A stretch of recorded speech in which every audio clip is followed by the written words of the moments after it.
G'day guys, welcome. Mailbag, preview show, episode 304, I'm going to guess. 305, brought to you by, powered by, puntingform.com.au. It's the database I've built this whole thing off. I couldn't breathe without it. I look at it every day. I love it. You can build your own database. You can add your own notes. You can lean on theirs. You do you. puntingform.com.au if you want to take yourself seriously. Now, does that mean that Racing Victoria should probably get punting form, or should they just get a fucking track walker? Someone whose job it is, who's independent, to roll around to these tracks and assess them on race day, so that we don't rock up to, say, Sale on Wednesday, midweek, important meeting, but every meeting's important. But hypothetically, allegedly, let's not rock up to a joint like Sale on a soft 7 that 3 races later is abandoned. Was it a soft 7? Does anyone believe it was a soft 7? I'd say it's unlikely. But that's what's reported to the participants, to the trainers, to the owners, to the jockeys, to the punters. It's really, really poor and needs to be fixed really quickly. It would cost absolutely nothing, and the amount of money that they piss up against the wall on shit that does not move the needle, it's very, very frustrating. So, independent track walker in Victoria, essential, required, fix it for fuck's sake. If you're not over there on some type of what are those things called, Rob, when you just go overseas or you go on a holiday on the company card? Conference. A little conference at Ascot. Like, they're all at Ascot. Like, when you're finished getting sunburnt at Ascot, back to Melbourne, top of the list, independent track walker in Victoria, so we can have accurate information to make good decisions off for the punter, for the owner, for the trainer, for the participants. All sides. Sometimes it's just for the punter, sometimes it's just for the owner or the trainer. It's everyone. It's disgraceful. Fix it. John, Rob, MJ, not MJ Bale, MJ Pratt. How are you, Michael? I'm a big MJ Bale fan, to be honest. Allegedly, if you want to get in touch, Jono, Jono at themailbag.com.au. Otherwise, we could be Peter Jackson. We could be Jack London. We'll be whoever we need to be. At the moment, I think it's 60% off a DFO, so I'm a big MJ Bale fan. But if anybody does come on board, we can pivot from there. I'm good, Dicko, mate. It's off the long run to start the episode. Love it. They talk about making sure that the industry's going the right way for the right people. Surely the participants, owners, trainers, people who actually put money by owning horses and race on these tracks in Victoria, surely they're at some point come first. But I don't want to wind you up too much more, so let's pass on. Jono, what's cracking? Well, here in New Zealand, we have abandoned meetings halfway through nearly every day. So, well, not anymore. No, you got a big injection. Yeah, a bit of cash coming in. This one does feel above our sort of like, so we might just wait and watch and sort of maybe let Butch come on and fire a missile, Trump style. Rob? They don't know what the fuck they're doing. They don't know what the fuck they're doing. Yeah, that's the President's War this week. Great remixes already. Remix Bros, that's the little beat I was trying to put out there. It's a great little dance a bit, when he's clapping with Jeffrey back in the day. It's in time with the beat. The editing's off the hook. Anyway, yeah, bit disappointing at Sale yesterday. I put the olds into that horse, and I tell you what, I didn't get much back from Mum. I said they've abandoned after race 3. She was just like, okay, I don't know. Ooh. Yeah, pretty disappointed in our girl, Talladega Girl. Stand by. She'll be right. I mean, the meeting was called off after 3 races. Very much a mistake to kick her off on a bottomless heavy track. Obviously at 6:30, 7:30 in the morning, they were calling it a soft 7 and there wasn't a lot of rain around. So what are you supposed to do? I think they loaded into the gates and Adamo said, the track's been changed to a heavy 8. Well, it'll all come out on punting form, you'll have a rating. Hopefully it's a 9, but it might be a 9 on times, that race. If it's an 8, we'll see. If you've got all the times over all those years on puntingform.com.au, I'm sure you better work it out. What else is going on, boys? Australia, Or Australia, Michael Pratt. Grim. Grim. Grim after the first innings. Let's see what happens to the West Indies first. I don't reckon you can really ever make assumptions, which I've done plenty of times before, and especially having a little wager into it as well. You got to wait until the second side bats on it as well. Hopefully we don't get a World Test Championship where all of a sudden day 3 becomes a road, but I don't think it will over there. The ball was moving a bit, and they're 4 for 50. There are a chance they're either all out for 80 or maybe they just get close to our score. So I'd just wait and see what happens. You got to wait for one more day. Okay. Rob, anything else with Trump and like the international landscape? It's a pretty scary week, really. Yeah, it has been. Yeah, my daughter's, tried to pitch that it's year 10. She can take the foot off the pedal if it's World War III ensuing. And I was like, yeah, I guess year 10. Got a half a point. It's really scary. Saw a nice meme with, the scene in Casino where Joe Pesci tells, you only live out here because of me. Anyway, Joe Pesci's Trump and Netanyahu's De Niro. It's quite a Casino, worth another look. You haven't seen it in a few years, but it's an iconic scene. Mate, it is a worry. Iran are tied to Russia, which has got the most nukes in the world. So, I can understand that should be scary to everyone. I can't believe it's the same line as we had 20 years ago with Iraq, with they're building weapons of mass destruction, yada yada, and Netanyahu saying, they're only a month away from having a nuclear weapon. Been saying the same stuff for a long, long time. So, yeah, it's how quickly it's come around again. That propaganda is, I think it's Bush and Cheney. Anyway, it's a bit scary, mate. But yeah, I think hopefully things can calm down a little bit, but I don't see how. Has it done anything to your holiday plans, John? You're headed to America in the near future. Are you thinking about not taking the massive engagement ring with you because of security concerns, or are you going to carry that across the oceans and wait to do it there, or are you thinking now I might just drop down that knee in New Zealand? It hasn't changed plans whether we're going or not. We're still going at this stage, but it's it's a little bit frightening to read of all the sleeper cells, Iranian sleeper cells that are in the US. We won't be doing any of the major tourist attractions, so that's where they might try hit anyway. So we'll just see what happens.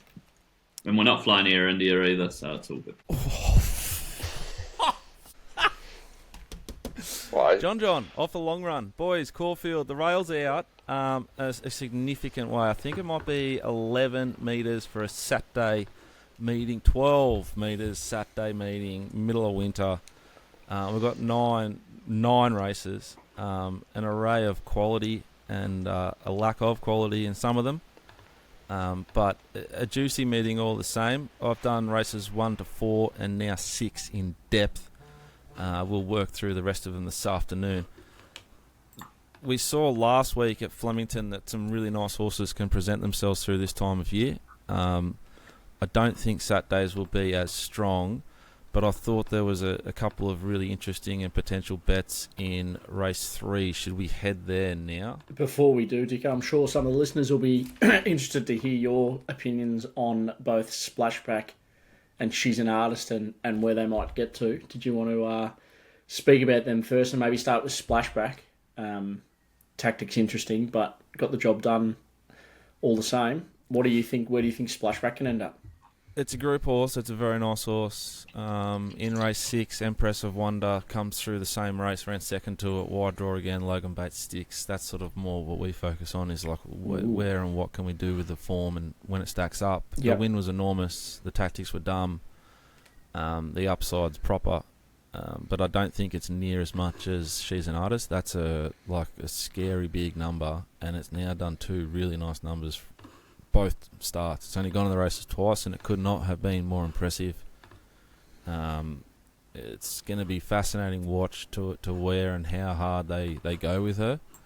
She's obviously in her first prep, but she's with Kieran, who's probably the most aggressive trainer with placement. He's fearless, and she'd bob up in any race at all. She'd be in it. So if they choose to tread a more traditional path with that filly, I think, by Chappie's Artist, she's going to go around, sub $2 everywhere until she gets to that sort of tippy top level. Maybe they take the footer for inches in a paddock right now, packing them, putting her feet up a bit, getting ready for a spring. I don't know, but if the number's real from Saturday, which, given what she did on debut, I think it is, she's a Group 1 sprinter to 400 metre horse versus the boys. So, considering that she's got just like endless options, she doesn't have 3-year-old options, past August, but she's got a lot of options. She'll be a 4-year-old mare in spring, and she's going to be very, very, very exciting, which no doubt, Racing.com will be all over. There'll probably be a few short pieces on her. Kieran does really good content himself, so they might collab. I don't know. We won't miss anything because they'll latch onto this thing. We'll be getting interviews. There'll be Racing.com staff out at Cranbourne just to double up the vision that Kieran's team's already got of the filly, soon to become mare. But if it's Bendigo on Thursday, well, you won't get a fucking speed map because they can't be bothered. They sacked people last month who to me looked pretty hard working and consistent. Today I go on to do a bit of form Bendigo. The Sultan himself couldn't be bothered doing a speed map today for Bendigo. Hutchie, the great man, he's done the maps for Saturday, so we appreciate that. But the problem is it's a lot easier to map the Saturday horses than it is to map the Wednesday and Thursday and Friday horses. So the Sultan just decided not doing the maps. It happens quite often. It makes me sick. I don't need this randomised puff pieces on participants and maybe people that also train and work for .com. I'd much rather have like good, consistent content about the races that I might bet on. It does my head in. Just we need change. track walkers, No, and if you work for Racing.com, so I'd really work my ass off to tick the boxes I got to tick and provide the stuff I should be providing, which is like a comment on all the runners, a basic betting plan for the odds that are available, not the odds that you might have taken 2 days ago. And what will be really handy is a speed map, for particularly if you're doing races with unraced horses and it's your job to do the form. Just a thought, fries me. Just quickly after that point. I'm not attacking. I'm not saying the Sultan's talentless either. Everyone's doing their best, like we are. Just noticed one of our owners, Mailbag Bloodstock owners, a syndicate called the Last 5% is in. She's an artist, so I've just noticed that. Then I wasn't aware of that. So Wayne and his crew, which I think you might have talked to at the open day. Perhaps. Yep, Wayne and Julie, lovely people. I don't know if he mentioned part of that horse then. So no, they did because we spoke about it actually. Yep. Anyway, we need speed maps. Back to what I'm whinging about. Speed maps. Hey, Dicko, well, the thing is, don't look at you see my fucking hair, right? Hang on. Don't look at Racing.com. It is like so fragile. It is giving up day by day. And that sort of stuff is not helping. Why look at Racing.com, mate? Just, you know where to get the best speed maps in the world. puntingform.com.au. They're always there, mate. They are always there. You know why? Because I actually rate half of them, at least to give me a read on how they might have trialled. I might have missed something. So I go on there sometimes, have a little look and go, is this had an extra trial that I've missed or the boys have missed? Or is there something that I can glean from their content that I've missed? Didn't even do a fucking map. Jono, we both tried to steer him away from the convo, but he's just lumped back on. I would like to say that you and I have bowled those balls nicely, but he's just he's on, Dicko. He's seen him beautifully. Might get a game for Australia. Anyway, you were talking about race 3, Dicko, at Caulfield. And here's my map, because I've done a map. I've got Mercurial Lady, Miss Swift, Fleet Grove, or Filt Grove. I can't really read it with the thing in my eye. Stage and Screen, and, well, Betwitchery, a little bit of a tongue twister. Betwitchery went forward Ben Allen, flew, almost knocked off Tara Lee. Very smart animal.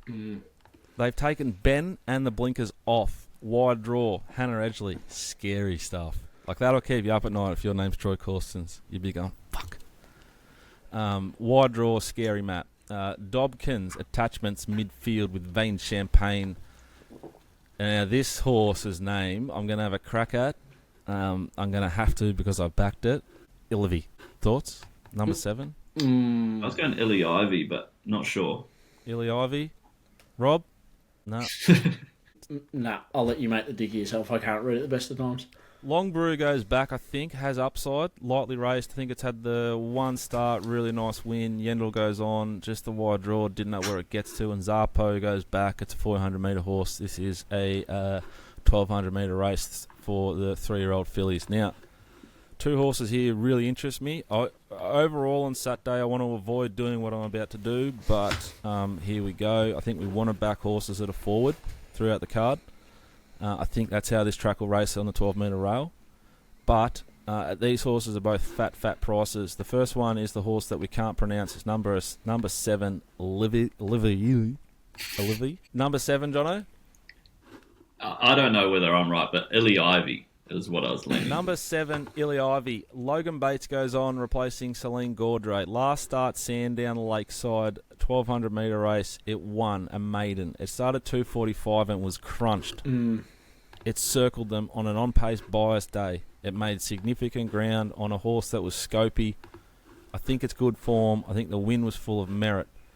It looks to me like it's just sort of started to put together. Before that, it was 290, 360 into 290 versus Tuscaloosa Gem, who I've got a lot of time for. I think the form's right. The inside draw and the map scare me, but Logan Bates makes me feel safe. So I'm betting I'm taking 850. The other horse that I've got a lot of time for is the 11 Vane Champagne, drawn 1. Declan Bates goes on, replacing Ben Allen, who rode it at Kilmore and from the wide barrier had to go back and did. Your 2 Vane, who is a scopy little fucker, proper horse, I think, with genuine upside and scope. I don't know where it's at, but it's to be watched closely when it returns. That horse is 2 from 2. It sat up on the speed and won the race that this Vane Champagne comes through. It started 2:10 that day. Your 2 Vane. $1.65 to 210. Vane Champagne 250 versus it. Very good. Savaged the line, and it's savaged at every start. This thing's like a proper Charlie Sheen. It loves chasing lines. Barrier 1, it jumps well. It could be sort of just worse in midfield, but even if it's back and wide in the finish, I think it's worth having a bet at the $18 it's available. I am backing both horses. The slightly bigger result will be Vane Champagne for Nick Ryan and Declan Bates. They're the 2 players I've got for you in the one race, which is race 3, Caulfield, Saturday. Hoping that we're on a soft 6 to soft 5. It rained a lot yesterday afternoon. Obviously, they called off sail, and that rain sort of came through Melbourne. There's no rain on the radar, but we'll just have to randomly check Twitter to see if they've updated the track. But obviously, after yesterday, what is that really worth? It's a Saturday, mate. It'll get updated for sure.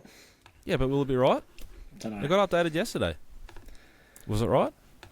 Don't know. I don't think there was speed maps either yesterday. Anyway, I'm just saying. I'm not having a crack at the people who do them. I'm saying do them if you got the opportunity, which a lot of people in racing would grab. Do the work. That's my play, Caulfield Race 3. Across the weekend for Mailbag, Bloodstock, John. We have 2 runners at this stage headed to Morphettville. 1 for Michael Hickmont, 1 for Jesus Gavin Bedgegood. There were 2 horses in the last 2 races. Cruise Missile wide draw, Highlands wide draw. Tricky maps, but we'll do our best to try and figure it out, John. Yeah, Cruise Missile, same track, trip, and grade as his dominant win last start. It's just that wide draw is a bit of a question mark, but he's clearly loving life there in Adelaide, and Highlands was also a last start winner, very good there at Cranbourne. So both of them wide draws. If they can get some luck going near the front there, then they can both figure in the finish. While we're talking, Bloodstock took JD to Caroline's place on Tuesday, and we had a good look at Sunsets. Very, very impressed, Rob. Beautiful done deal. Great temperament, which I think particularly John and I sort of are surprised by because of our experiences thus far with the done deal stock. not a massive horse, but a really good proportioned horse, nice shape, great condition, coat's gleaming for this time of year. Caroline reported he's already put on good condition, but we're going to give him the benefit of time and give him a proper sort of reset. I was really, really happy with what I saw. JD was really impressed. You can be a sort of roll of the dice when you're buying them off the digital, even though you look at them pre-sale, you never really know. So to have a look at him again on Tuesday was really, really happy. There's roughly 10% left in Sunsets if you want to come and race that 4 or 5 year old gelding by Dundeel with just a gorgeous rating, with us and Lindsay Park, the brothers, Ben, Will and JD Hayes. Contact Jono, Jono, at themailbag.com.au. 10% left. Come race Sunsets with us. PDS pending. Gamble responsibly. 100. Best bets around the ground, Pratty. Take it away, big boy. Go to Morphettville Parks on Saturday, race 4, the benchmark 80 over 1,000. I'm going to butter back up again with Fickle. It was like $3 out to $9 last start and had no right to keep punching on in the finish with Surnow pestering it. Surnow goes barrier 4 to barrier 10 and gives it an extra kilo. I don't know if it's going to be able to land outside lead. I think you've got horses like Beast Mode, Kovar, potentially Grand Host going forward as well. Scared shitless of which Big Me turns up. Is it the good Big Me, or is it a soft 5 Big Me and potentially doesn't get through the ground?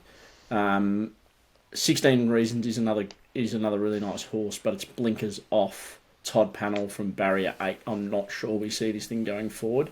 At about $4, I'm happy to butter up again, and I think although you're looking at it and you wouldn't be screaming out that Neindorf to Meech is a jockey upgrade at all, but I think she'll suit this horse. She won't have to think barrier 2, go forward, and just hoping it can be a tiny little bit tougher than it was last time.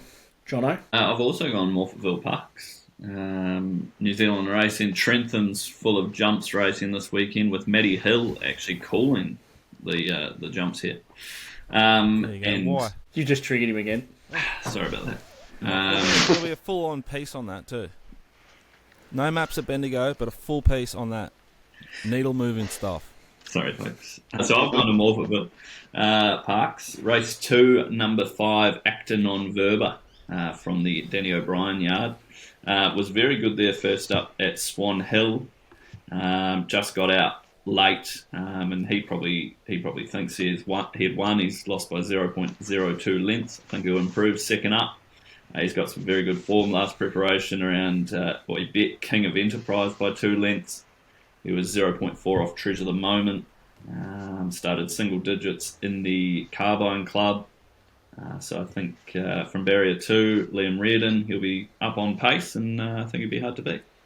And are you betting that horse if it doesn't run in Adelaide and runs Caulfield race 4? I did see it was. I doubt they go there with the wide draw versus the low draw here, but I didn't really look at the race in Melbourne. That happened to me last week, boys, with my winning tip, boys night out. That's I right. tipped it at the wrong track. If you go back and watch it, guys, he said wherever it runs, I'm betting. No one's going. Mine is the last at Rose Hill. I think it'll be the best looking horse I see. Wherever it runs. If it runs in Darwin, we're on. Mine is Iron Man in the last. I think it's the best looking horse I'll see. Question marks on maybe where he's at the moment. His trainer doesn't train too many winners, but $18. I think I'm in front on him. I'll probably have my 9th bet on Iron Man in the last at Rose Hill. Iron Man number 1, the best of the Iron Man movies? I'm saying comfortably. Yeah, easily. I kind of tipped that to someone who I shouldn't have to, and they're like, "Oh man, Marvel! I thought more of you, Rob." Real comeback story, Robert Downey.